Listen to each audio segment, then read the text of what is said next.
Assalamualaikum warahmatullahi wabarakatuh.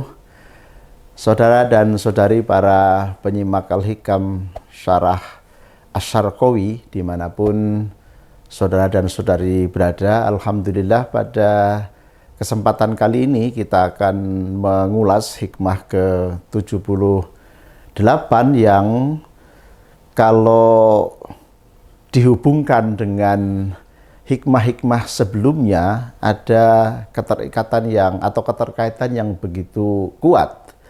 Sebagaimana seringkali saya sampaikan bahwa membaca Al-Hikam karya Ibnu Athaillah ini sangat penting untuk menggunakan metode intertekstualitas, jadi membandingkan teks satu dengan teks yang lain, dan dalam konteks pembacaan Al-Hikam adalah membandingkan antara hikmah satu dengan hikmah yang lain.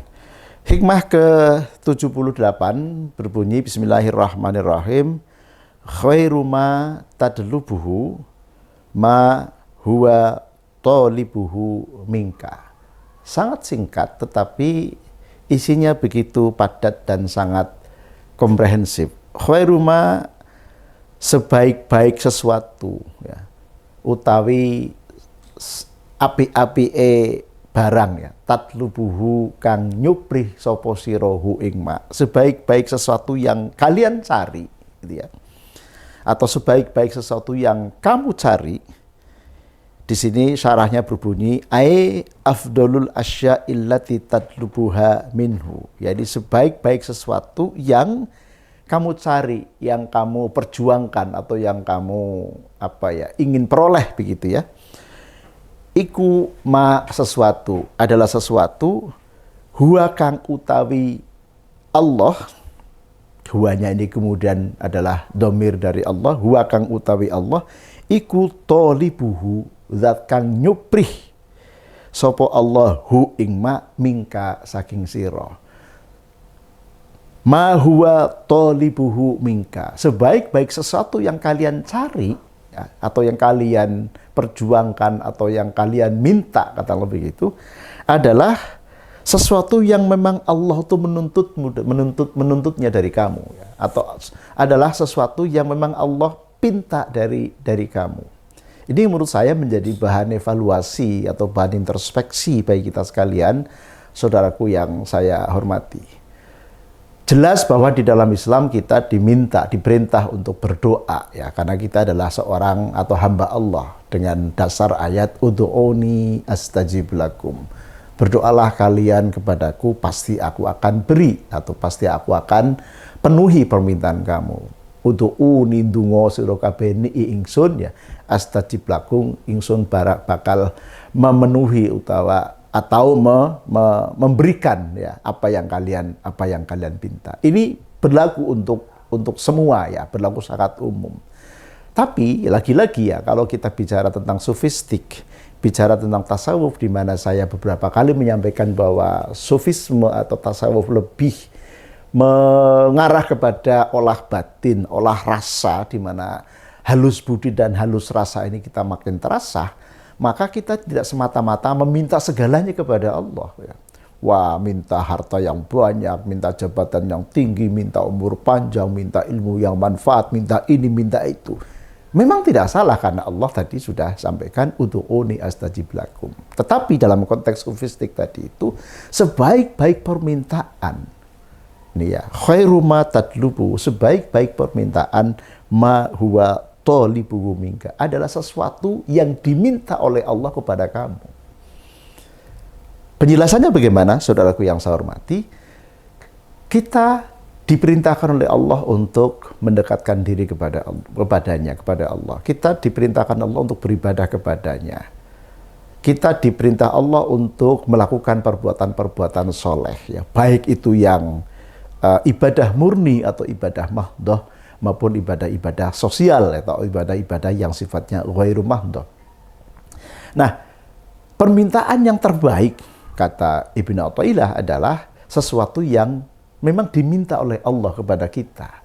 Yakni tadi, ketika ada perintah bahwa kita diminta untuk mendekatkan diri kepada Allah, diminta untuk beribadah kepada Allah, diminta untuk menghambakan diri kepada Allah, maka permintaan kita kepada Allah yang terbaik adalah kita diberi kekuatan untuk bisa melaksanakannya, untuk bisa melaksanakan perintah-perintah Allah yang disampaikan atau yang diberikan kepada kita. Satu contoh misalnya, kita atau dalam Islam disyariatkan haji bagi orang yang mampu misalnya. Maka salah satu doa yang terbaik kita menurut kacamata Ibnu Athaillah dalam Al-Hikam adalah kita minta diberi kemampuan Allah untuk menjalankan ibadah haji. Diberi rizki yang memadai, diberi kemampuan fisik gitu ya, untuk bisa menjalankan ibadah haji sekali dalam hidup kita. Itu sebagai satu ilustrasi. Contoh lain misalnya ibadah puasa. Bulan Ramadan kita harus menjalankan ibadah puasa. Ya ayyuhalladzina amanu kutiba alaikumusiyam kama kutiba alal ladzina min qablikum la'allakum tattaqun. Maka sebaik-baik permintaan kita kepada Allah adalah kita meminta kepada Allah agar diberi kekuatan, diberi kesempatan untuk bisa menjalankan ibadah puasa. Itu kira-kira penjelasan atau makna ya dari hikmah ke-78 khairu ma tadlubuhu ma huwa talibuhu minka. Lalu bagaimana penjelasan As-Sarqawi di sini?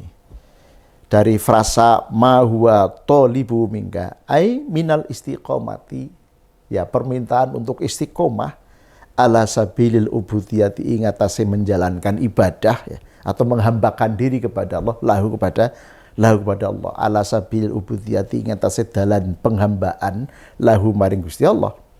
Fadha utawi ikilah minal istiqomati ala sabilil ubudiyah ya, khairun laka, khairun tu iku lebih bagus laka maring sira min talabika tinimbang saking sira nyubrih atau minta li khudzika maring bagian sira wa muradati kelan karep-karep sira dunya wedan ada kalanya yang bersifat duniawi kanat ono ya apa muradat atau khudzud ukhrawiyatan atau hal-hal yang bersifat ukhrawi.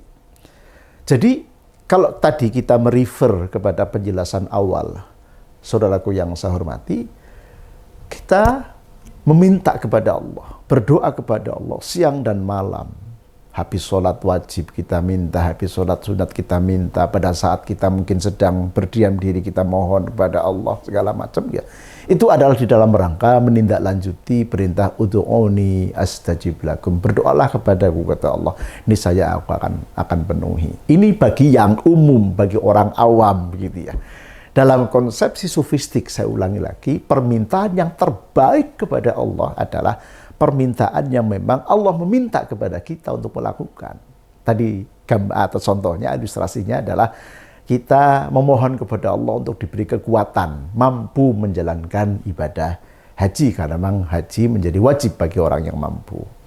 Atau kita mohon kepada Allah, kita berdoa kepada Allah, kita minta kepada Allah untuk diberi kesehatan, diberi kemampuan untuk menjalankan ibadah puasa di bulan suci Ramadan misalnya. Atau ibadah-ibadah yang lain tadi. Jadi intinya maksud daripada kalimat khairu ma tatlubuhu ma huwa talibuhu minka di sini adalah sekali lagi menjadi pengingat kepada kita sekalian untuk memperhalus rasa kita.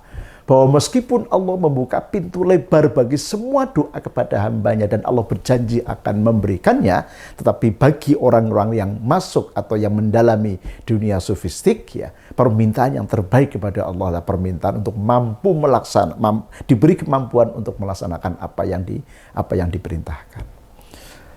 Saudaraku yang saya hormati, mengapa tadi saya di awal menyebut ada intertekstualitas membandingkan dengan teks yang lain?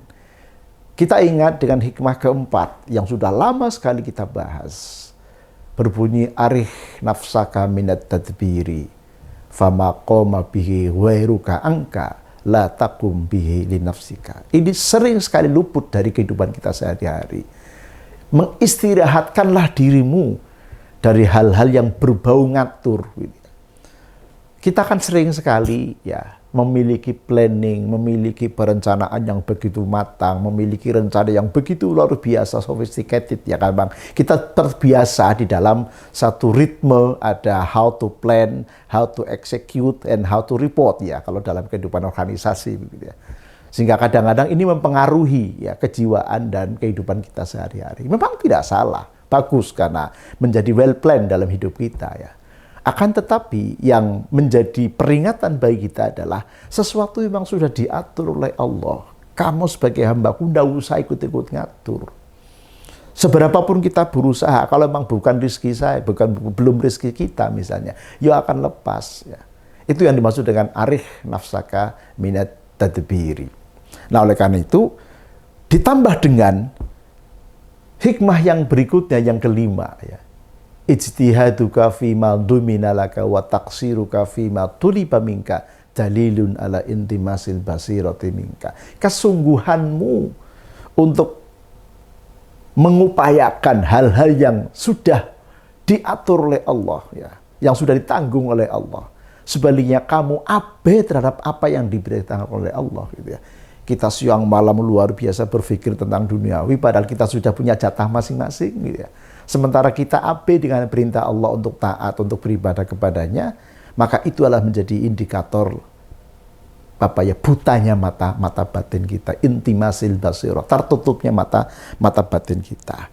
Lah oleh karena itu, sekali lagi melihat kepada penjelasannya tadi itu ya, bahwa sikap untuk kemudian atau doa kita untuk senantiasa diberi kemampuan menjalankan apa yang diperintahkan Allah itu adalah doa-doa yang terbaik.